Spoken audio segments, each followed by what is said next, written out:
Hello Hindi medium academy में आप सभी का स्वागत है। उम्मीद कर रहा हूँ जो भी मैंने अब तक वीडियो अपलोड करी हैं वो आपको समझ में आ रही हैं। फिर भी अगर कहीं कोई दिक्कत है तो आप मुझे कमेंट्स में बता सकते हो। फिलहाल इस वीडियो में हम देखने वाले हैं गणित कक्षा 10 की जो एनसीईआरटी प्रश्नावली 5.3 है, इसके प्रश्न 10 से लेकर 15 तक का सोल्यूशन।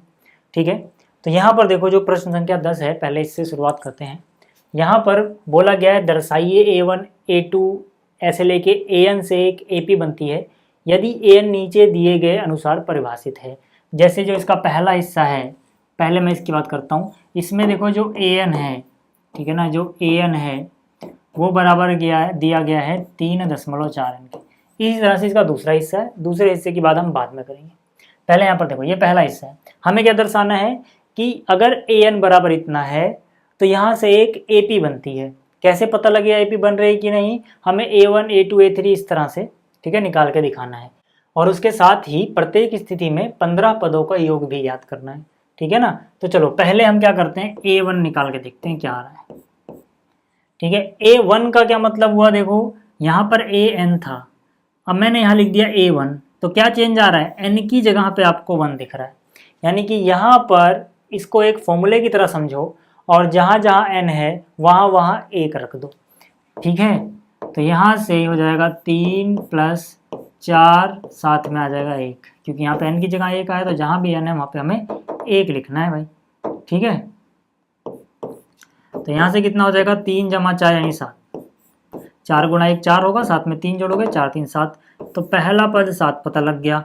इसी तरह से अगर मुझे दूसरा पद निकालना है तो मैं क्या करूँगा, इसी में N की जगह देखो मैंने क्या लिख दिया है 2, यानी जहाँ पे N है वहाँ 2 लिख दो, तो 3 की जगह 3 + 4, N की जगह लिख दिया 2, तो 4 दूनी 8, 8 में फिर 3 जोड़ोगे, पहले गुणा करना आप, 4 दूनी 8 फिर 3 जोड़ोगे, 8 3 11, तो दूसरे पद का मान आ गया 11।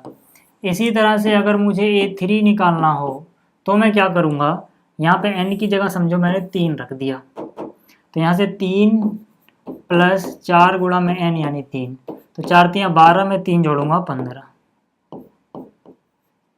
तो A3 बराबर आ गया 15। तो यहाँ से आप देखोगे तो एक सीरीज आपको बनती हुई नजर आएगी। पहला पद है 7, दूसरा पद है 11, तीसरा पद है 15, इसी तरह से ये चलता जाएगा। ठीक है, ये एक AP आपको नजर आ रहा है, क्यों, क्योंकि इसका सार्वंतर समान है। ठीक है ना, D अगर आप निकालोगे तो 11 - 7 यानी कि 4 आ रहा है, या फिर आप 15 - 11 करो तभी भी 4 आ रहा है। तो मतलब ये एक AP है, ये एक समांतर श्रेणी है। ऐसे अगर आपको, ठीक है, लगता है कि हमने तो 2 ही 3 पद निकाले हैं, तो एक तरीका और है। उसके लिए हम क्या करेंगे, हम D बराबर क्या लेते हैं, देखो हम D बराबर लेते हैं AN माइनस में AN से 1 कम। जैसे अगर तीसरा पद होता है तो उसमें से दूसरा पद घटाते हैं, अगर 8वां पद होगा तो उसमें 7वां पद घटाएंगे D निकालने के लिए, 10वें पद में से 9वां पद घटाएंगे, इसी तरह से Nवें पद में से N से 1 कम। भाई जो भी पद है, जैसे A3, तो D निकालने के लिए 3 - 1 यानी A2 घटाओगे ना, तो वैसे अगर N है तो N - 1 घटाओगे। अब जरा यहाँ पे मान रख दो, AN का मान अपने को पता है। ठीक है, अगर आप ऐसे करोगे तब भी ठीक है, डायरेक्ट आपको निकालना है D। ठीक है, तो आप ऐसे निकालो, तो D का मान देखो, AN का मान कितना है, 3 + 4 है, ये हो गया, माइनस में AN - 1। AN - 1 कहना क्या मतलब है, जो ये फॉर्मूला है ना, इसमें जहाँ पे N है उसकी जगह N - 1 रख दो, मतलब 3 की जगह तो 3 रहेगा, प्लस 4 की जगह 4 रहेगा, लेकिन जो N है उसकी जगह N - 1 हो जाएगा बस। ठीक है, ये फर्क आएगा। अब यहाँ से आप D निकालो, D जो है देखते हैं कितना आता है, 3 जमा में 4N -3 -3, 4 गुणा में N यानी 4N, प्लस माइनस -4। ठीक है, अब देखो कितना हो जाएगा, ये 3 जमा में 4N, माइनस से गुणा करोगे minus plus -3 minus plus -4N minus plus 4, तो देखो 3 से -3 गया, 4N - 4N 0, इधर D चल रहा है, D का मान कितना आ गया 4, यहाँ से भी आप देख सकते हो D का मान 4 आ रहा है। ठीक है, ये कांस्टेंट टर्म है, यानी कि अचर है, तो D अचर होना चाहिए, बदलना नहीं चाहिए। ठीक है ना, इसके साथ N वगैरह आ गया होता तो दिक्कत होती है, लेकिन ये सिर्फ 4 आया। तो इस तरह से भी आप d बराबर 4 निकाल सकते हो, चाहे आप इस तरह से करो चाहे ऊपर वाले तरीके से करो, दोनों सही हैं। d बराबर 4 आपको पता लग गया। अब हमें क्या करना है, अब हमें देखो, हमें पहला पद पता है, d पता है, ठीक है। हमसे 15 पदों का योग पूछा था, तो एस एन बराबर क्या हो जाएगा, n/2 ब्रैकेट में 2a प्लस में n-1d। ठीक है, इसको मैं थोड़ा अलग कलर से दिखा देता हूँ। चलो, तो यहाँ से S 15 यानी कि n की जगह 15 लेना है, 2 है, 2 गुणा में a1 का मान देखो ऊपर 7 आया है, प्लस 15 माइनस 1 यानी 14, ठीक है ना। n की जगह 15 को 15 माइनस 1 यानी 14, d कितना है 4। तो यहाँ से कितना हो जाएगा 15/2, 7 दूनी 14, 14 गुणा 4 यानी 56। तो ये हो जाएगा 15/2 गुणा में 14 और 56 जोड़ोगे 70, 2 से काटोगे 35। तो कहने का मतलब क्या, 15 गुणा में 35, 15 का पहाड़ा आता है आपको, 15 गुणे 5 75 का 5 हासिल किया 7, 15 × 45 और 7 52, यानी प्रथम 15 पदों का योग यहाँ पे आ रहा है 525। ठीक है, ये हो गया। तो इसी तरह से जैसे ये पहला हिस्सा हुआ, इसी तरह से आपको दूसरा हिस्सा भी कर लेना है। ठीक है, ये हो जाएगा। चलिए आगे चलते हैं, अगला जो सवाल है, ठीक है ना, ये काफ़ी मज़ेदार सवाल है। इस तरह के सवाल अक्सर आपको एग्जाम में देखने को मिलेंगे, जिसमें आपको एसन दिया गया होगा कुछ इस तरह के एक्सप्रेशन में। क्या बोला गया है, यदि किसी एपी के प्रथम n पदों का योग 4n माइनस n स्क्वायर है। ध्यान देने वाली बात क्या है कि जो ये 4n माइनस n की घात 2 है, ये प्रथम n पदों का योग है, जिसे हम बोलते हैं Sn। ये दिया है, ये सवाल में दिया गया है। तो इसका प्रथम पद अर्थात S1, ठीक है, जो S1 होता है वही A1 होता है, ये मैंने आपको इंट्रोडक्शन वाली वीडियो में बताया था। लेकिन S2 A2 नहीं होता है, S2 A1 जमा A2 होता है। ठीक है, खैर अभी मैं इस पे आऊँगा, पहले सवाल पढ़ो। इसका प्रथम पद क्या है, प्रथम 2 पदों का योग क्या है, दूसरा पद क्या है, इसी प्रकार तीसरे 10वें और nवें पद ज्ञात कीजिए। क्या क्या पूछा गया, प्रथम पद यानी कि A, ठीक है, हालांकि इसी को हम S1 भी बोलते हैं। और प्रथम 2 पदों का योग क्या है, यानी S2, 2 पदों का योग यानी S2, दूसरा पद यानी A2, इसी प्रकार तीसरा यानी A3, 10वां यानी कि A10 और nवां यानी AN। इतनी चीज़ें हमसे पूछी गई हैं भाई साहब एक ही सवाल में। ठीक है, कोई दिक्कत नहीं है यार। SN का पहले मतलब समझो, ठीक है। चलो यहाँ पर SN का मतलब होता है प्रथम n पदों का योग। जैसे अगर मैं S3 लिखता हूँ तो इसका मतलब होता है पहले 3 पदों का योग, यानी पहला पद जमा में दूसरा पद जमा में तीसरा पद। अगर मैं S4 लिखता हूँ इसका मतलब होता है प्रथम 4 पदों का योग, यानी पहले पद से लेके कुछ भी छोड़ना नहीं है, चौथे तक सबको जोड़ देना है, यही तो मतलब होता है। अब जरा ध्यान से देखो, इसका मतलब अगर मैं S1 लिखता हूँ तो सिर्फ पहला पद ही होगा, क्योंकि S1 में पहला पद ही और कोई जुड़ेगा ही नहीं, इसीलिए S1 जो है वो A1 के बराबर होता है। इसीलिए यहाँ पे प्रथम पद अर्थात S1 बोल दिया, जबकि आप प्रथम पद को तो A1 बोलते हो। तो वहाँ पे वो प्रथम पद को S1 क्यों बोल रहे हैं, समझ में आ गया, क्योंकि S1 A1 के बराबर होता है। तो यहाँ से चाहे मैं प्रथम पद बोलूँ या फिर S1 बोलूँ, एक ही बात है। जरा इन दोनों को तुलना करो, इन दोनों की। यहाँ पे SN है, यहाँ पे S1 है, क्या फ़र्क नज़र आ रहा है, n की जगह पे 1 नज़र आ रहा है। तो यहाँ पे SN के एक्सप्रेशन में n की जगह पे 1 अगर रख दूँ मैं, तो मुझे ये मिल जाएगा। तो हो जाएगा 4 n की जगह 1 माइनस में n की जगह 1 स्क्वायर। तो 4 में से 4 को 1 से गुणा करोगे, 4 कम 4 माइनस 1 स्क्वायर यानी कि 1, 4 में से 1 गया 3। तो जो पहला पद है या फिर S1 है वो तो हमें पता लग गया, 3 पहला पद हमने पता लगा लिया। ठीक है भाई, S2 भी हमें बताना है, चलो ठीक है S2 बता देते हैं। S2 अगर मैंने यहाँ पे लिखा तो आपको देखना किसे किसे है, इसको और इसको। क्या फ़र्क नज़र आ रहा है, S की जगह S है, N की जगह 2 है, मतलब यहाँ पे अगर मैं N की जगह 2 रख दूँ तो इसके बराबर ही होगा। ठीक है ना, क्योंकि यहाँ पे N की जगह 2 आ रहे थे, यहाँ 2 रख दो, 4 N की जगह 2 और यहाँ n की जगह फिर से 2 का स्क्वायर, क्योंकि यहाँ n का स्क्वायर था। तो 4 दूनी 8, 2 का स्क्वायर 4, 8 में से 4 गया 4 बचेगा, तो S2 4 आ गया। चलो S2 मिल गया। A2 निकालना है, A2 कैसे निकालेंगे, बहुत आसान है यार। देखो S2 का मतलब क्या है, प्रथम 2 पदों का योग, यानी S2 कैसे आया होगा, पहला पद और दूसरा पद जोड़ के S2 आया होगा। तो इसकी जगह लिख सकता हूँ बराबर कितना है 4 है। ए की वैल्यू या A1 की वैल्यू कितनी है 3, इसकी जगह 3 लिख दिया। A2 यहाँ से मिल जाएगा। A2 बराबर क्या, 3 गया माइनस में, 4 में से 3 जाएगा 1 बचेगा।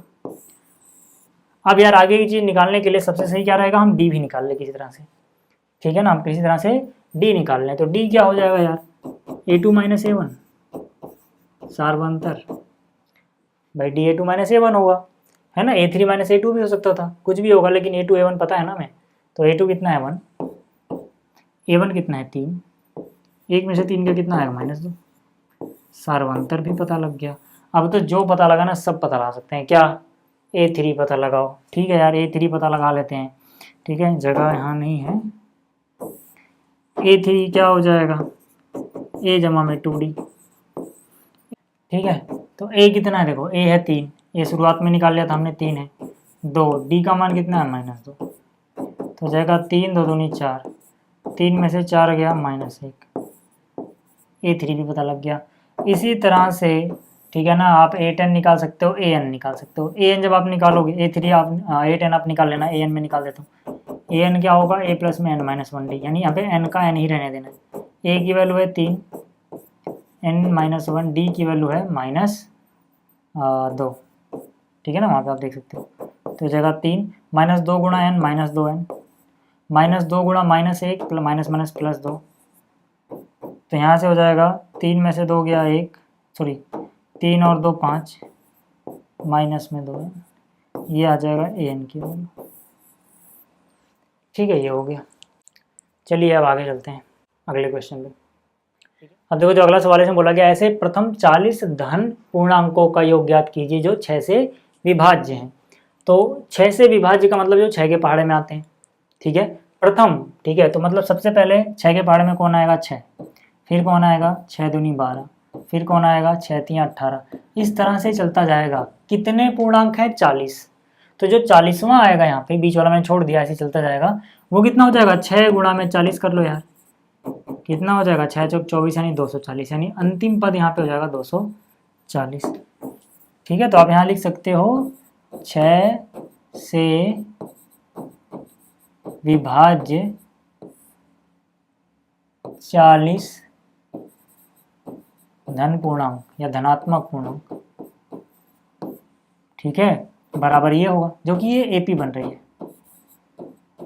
क्या बन रही है, AP, ठीक है, जिसमें पहला पद देखो 6 है, सार बनते यानी D देखो, 12 में से 6 घटाओ, 12 में से 6 गया 6 बचेगा।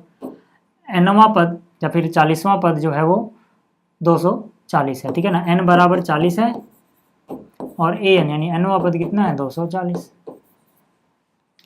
कितने पूर्णांक होंगे, कितने, सॉरी, ठीक है, सबका हमें क्या करना है, योग ज्ञात करना है, SN निकालना है। तो SN के लिए यहाँ पे सीधा फॉर्मूला लगा दो, N/2 A प्लस में AN यार, ठीक है। N कितना है, N है 40 यानी S 40, तो N यानी 40/2,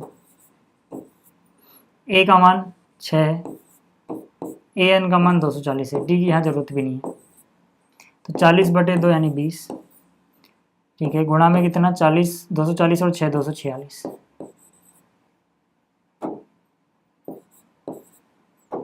ठीक है।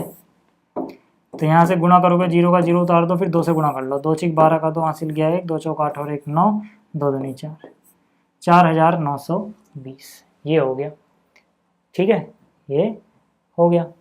क्या और कुछ पूछा है, नहीं, सिर्फ यही निकालना था, हमने निकाल दिया। अब देखते हैं अगला सवाल क्या है। अब देखो जो अगला सवाल है, इसमें बोला गया 8 के प्रथम 15 गुणजों का योग ज्ञात कीजिए। तो मतलब क्या है कि यहाँ पे सीधा सीधा देखो यार, 8 के गुणज मतलब जो 8 के पहाड़े में आते हैं, तो 8 एकम 8, फिर 16, फिर 8 3 24, इस तरह से प्रथम 15, तो 15वां गुणज क्या होगा, 15 गुणे 8 कर लो 120, ठीक है। अब यहाँ पे आपको पता है A बराबर 8 है, ठीक है, N बराबर टोटल 15 है, AN बराबर 120 है,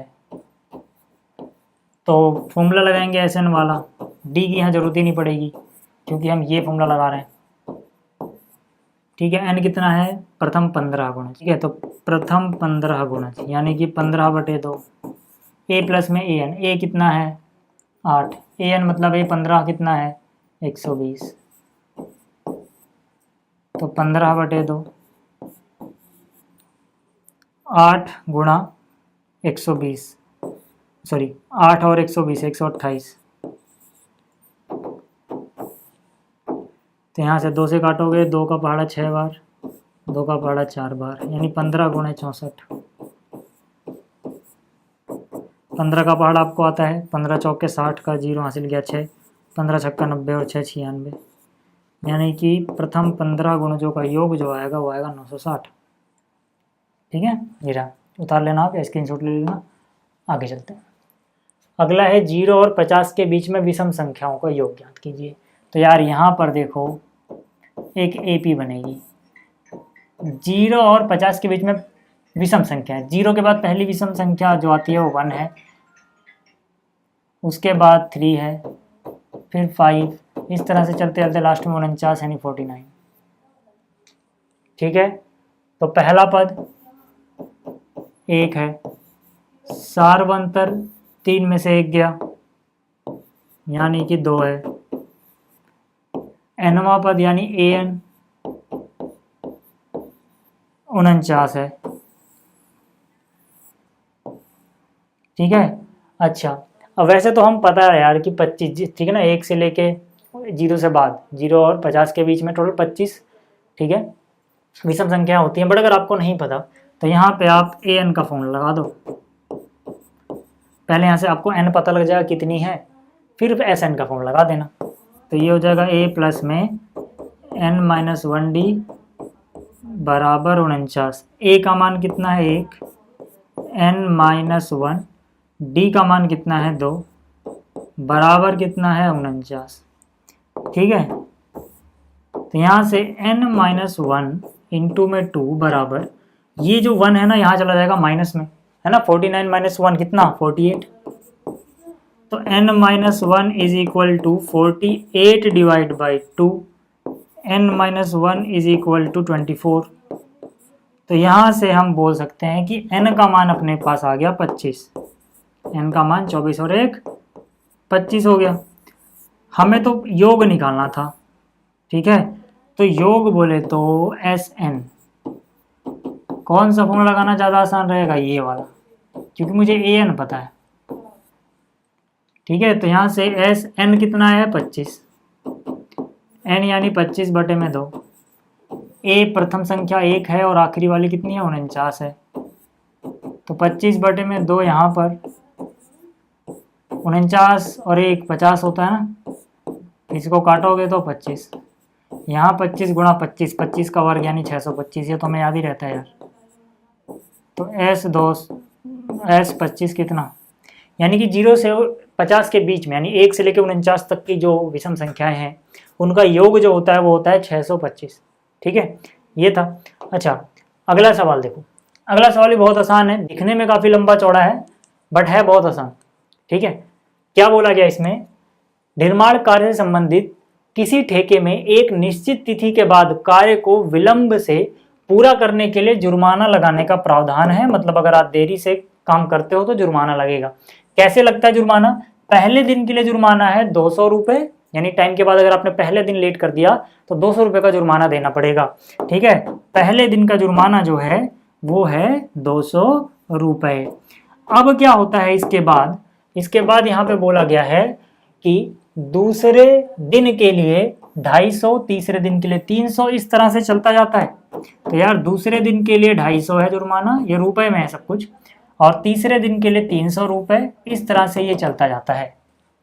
अर्थात प्रत्येक, ठीक है, दिन जो बढ़ रहा है जुर्माना वो 50 रुपये अधिक है। ठीक, ठेकेदार को जुर्माने के लिए कितनी राशि अदा करनी पड़ेगी यदि वह इस कार्य में 30 दिन का विलंब कर देता है। ठीक है, कुल दिन जो है यहाँ पर, ठीक है, मान लो अगर वो कुल दिन जो विलंब करता है, यानी जो n की संख्या है वो है 30 दिन, तो कितना जुर्माना देना पड़ेगा सब जोड़ के, पहले दिन 200 देगा प्लस दूसरे दिन का 250 देगा जोड़ के, फिर तीसरे दिन प्लस 300 रुपये देगा, तो सबको जोड़ के 30 दिन के लिए कितना देगा ये हमें बताना है।